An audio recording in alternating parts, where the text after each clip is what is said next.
There are lots of ways games aim to impress us, with graphics or big boss fights or a bit where a plane explodes and you go out the plane and the plane's like, oh, over there, and you're like over here going like, you're like spinning around.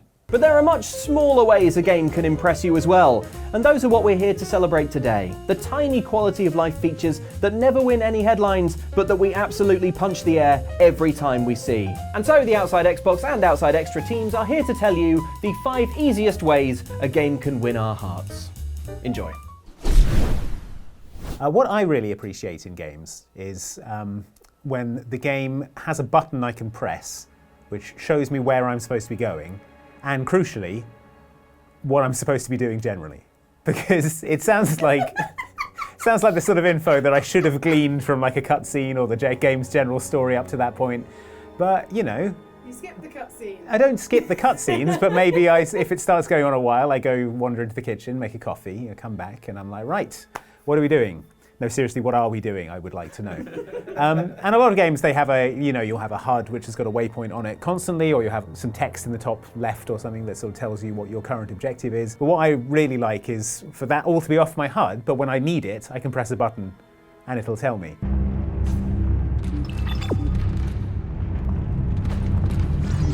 Use run to move quickly. I think the best example of this is probably Dead Space. I think does it super well because that not only gives you a waypoint, it's like an in-universe waypoint. Isaac holds out his hand, he goes, and you get a little line. But it's actually a followable line to your next objective. And when you're exploring a completely pitch black space station that's full of monsters that occasionally you run away and panic and hide in a room for like 10 minutes, and then you come back and you're like, I have no idea where I am or what I'm supposed to be doing. All I know now is terror. Then you just go, that's right, I'm going to engineering.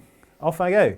And you're back in it. Because you don't need it all the time. When you're kind of exploring yourself, it feels quite nice to sort of like figure things out as you go. But then I have very little patience for reaching a dead end and not sort of realizing where I'm supposed to go. And then I have to sort of search the room for like 10 minutes. I backtrack, I see if there are any other paths. And it turns out there was a vent in that one room that I was supposed to go in, but it was really high and the room was really dark and I didn't realize. When I get to that point of my own accord, I'm like, well, that was stupid. I just wasted 15 minutes of time not enjoying myself. Whereas if I press the button, I go, and it's like, vent up there, get in it. Thanks, I will, and I'll continue having fun and forget that I had to do that little bleepy thing because it's not important. I should never have to stop to try and figure out what I'm doing or where I'm going because my character wouldn't, because he's paying attention to the cutscenes, he knows what's going on. So I don't think it necessarily spoils the experience. I think it just, speeds things up, keeps things moving, and makes sure you're having more fun all the time. I think you would really like, in Ghost of Tsushima, the guiding wind. Yeah, that sounds good. It's like you press a button and the wind blows in the direction that you should go, and it's really good and unobtrusive. Exactly that sort of thing. So yeah, a button I can press that tells me what's going on, what I'm supposed to be doing, and ideally a little line, a little map, a little family circus dotted line that shows me where I'm supposed to be going. Thank you. I'd like that in real life. Yeah, that would be great in real life. Better than City Mapper or Google Maps. Yeah, exactly. Like, where's the newsagents? I need a Mars milk. Or even if you didn't think you needed a Mars milk, it would direct you to a Mars milk. And then you get there and be like, oh, cool. Oh, this one's just loose on the floor. But it is a Mars milk. Objective achieved. What is it I need right now? Press the button. Seems I need a Mars milk. What is it I need right now? 2 litres of water. I'm pretty sure you mean a Mars milk. This game's busted. Now, you can call me vain and you can call me petty. Do it all day long, but I do not want to play another game where I can spend 2 to 3 quarters of an hour designing a character's face with sliders and hairdos and then can't hide the helm.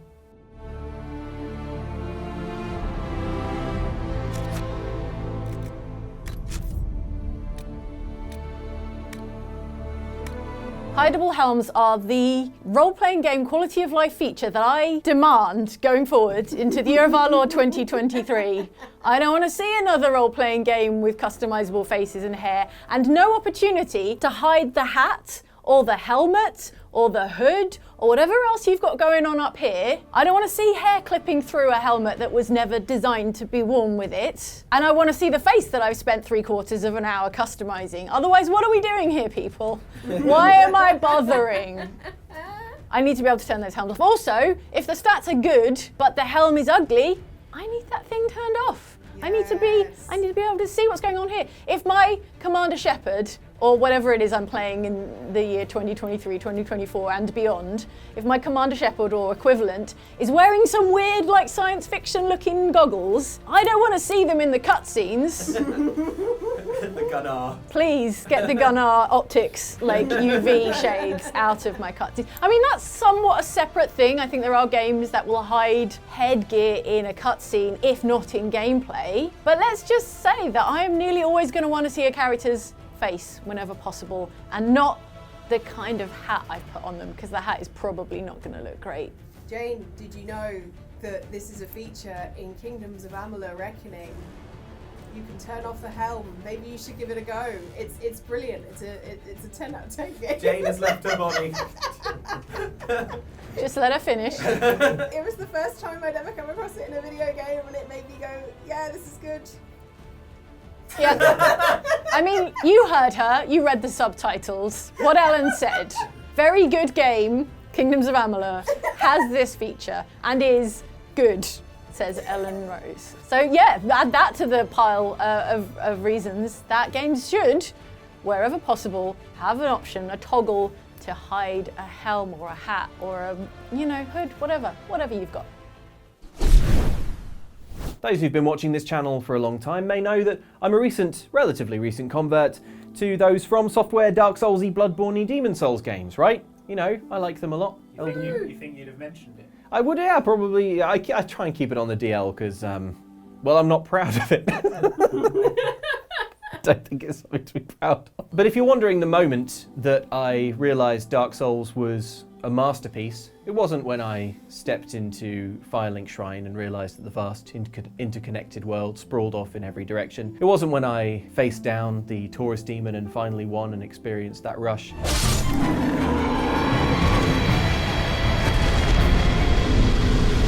It was 1 second into the game when I did this.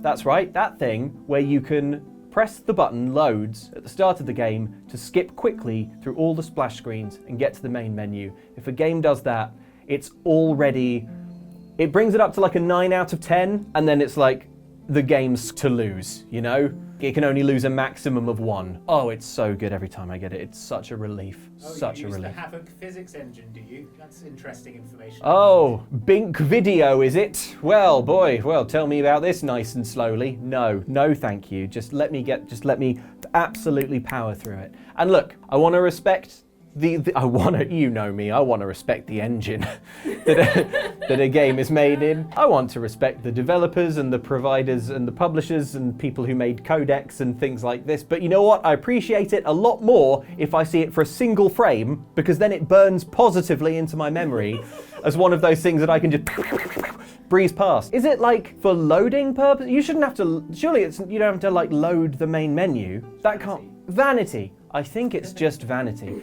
It really can sour an experience. Red Dead Redemption 2, right? You're already looking at a fairly substantial load time. You just want to hop into the game, and you know that when you do hop into the game, you're going to have to walk slowly somewhere. So time is at a premium. And what's this? Rockstar's made a lovely animation with a shotgun and some shells. And I'm talking slowly like this to really drive home that it's a very long animation to watch every single time. I've seen like If you had an Xbox Series X, you could quit resuming your game. So think on that. So get an Xbox Series X. You can also do that on PlayStation, but it's still... Yeah. Or Rockstar could let me enjoy the thing that they animated that's good, like Red Dead Redemption 2, and not the thing that they animated that's annoying, like the shotgun thing that I got bored of 1 second into seeing the first time. Do you remember when I complained about this in Friday the 13th? And then the game was patched to allow you to skip them. I'm not saying the two were connected. Ooh. Haha, okay, right, we have some power in our corner here. Okay, no, that's good. That's good. I feel like this happens a lot with sports games. I'm just saying this instinctively. I haven't really done any research. It's in the game. EA. I feel like whenever it's an EA situation, it's like a, can I be at the main menu quite a lot faster, please? Yeah, it absolutely does my head in when you can't skip through those things. And when a game just lets you, boop, boop, boop, boop, and we're done, it is such a thrill that immediately, like, makes me feel very, very warmly towards that game. So more of that, less of not that. Right, so you know there's always those bits in those, you know, your favourite game, but there's like a favourite moment and you wish you could just play that bit again.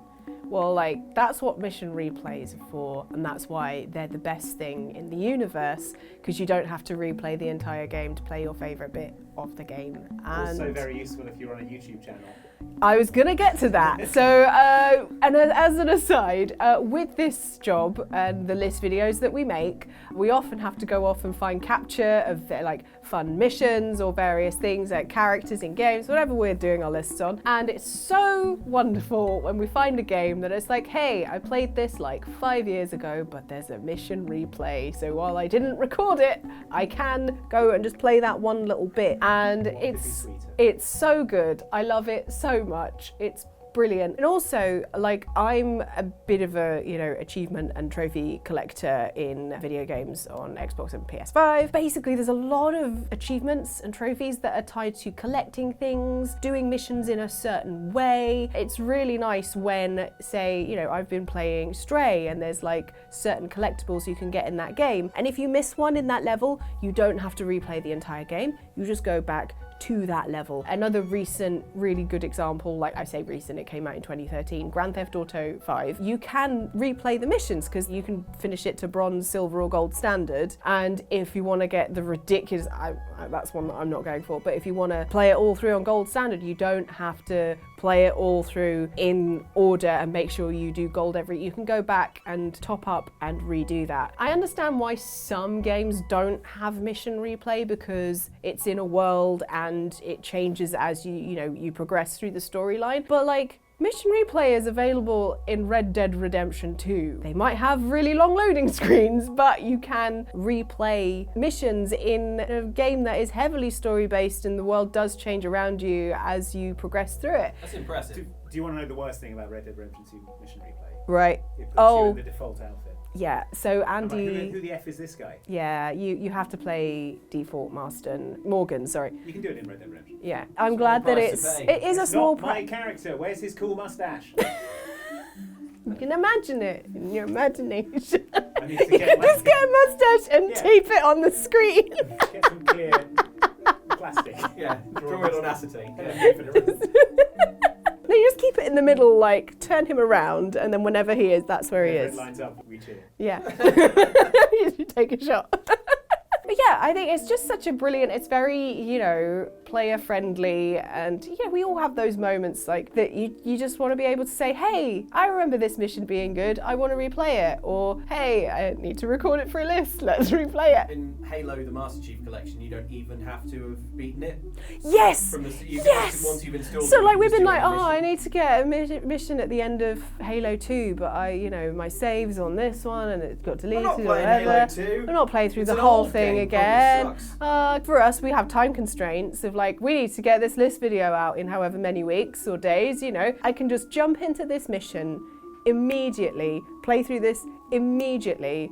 Thank you, Bungie343, whichever one came, whichever one posted that one. It is just so useful, so great, and I get really, really, really, really upset when it's not there, but oh my goodness, when it is there, it's the best. I just want to just redo that one mission, please. Thank you. Who am I? What is this place? Who are you people? Are all questions I often ask when I dip back into a 60-hour RPG, having not touched it for 6 months.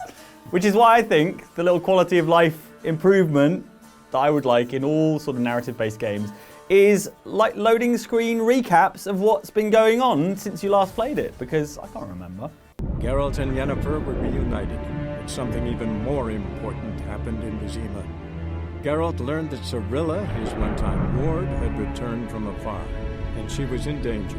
He was to find her at the Emperor's command and Yennefer's behest. So I'm a busy guy these days, and the days of me being able to absolutely rinse a 60-hour RPG over the course of a single weekend are gone. Unfortunately, grown up. Adulting, I believe, is what they used to call it about 10 years ago.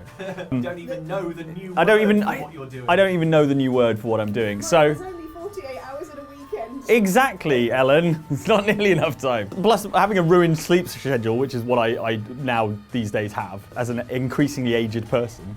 Actually, staying up all night just ruins me the next day, and I feel like I'm hungover. I can very rarely remember what I have for breakfast every day, let alone a game that I was playing 6 months ago. And I don't necessarily have the opportunity to really focus on a game in the intense way that I used to when I was a kid. So having like a little recap, like in say The Witcher 3, which tells you where you are in the main quest and what the big important like movements are, is great for jogging my memory as to what has been going on. And The Witcher is an enormous game, 80 hours or so if you include the DLC and things. And so having that reminder is super duper important. But even in shorter games, it's useful. Like if you play Batman Arkham Knight, I believe it has little recaps and things of what's been going on in the story at the time. And it's so straightforward to do. You know, video games are tracking so much stuff and probably data mining a bunch more stuff about, you know, what you were looking at any given moment and stuff. And I'm sure they can, at the very least, just pull out what checkpoint you're at in the story and describe that situation. So yeah, and if you're gonna have to sit through some loading screens anyway, rather than like another tooltip to tell you how to mantle over a low wall or something, why not just have a bit of like narrative stuff? Although I do forget the controls as well.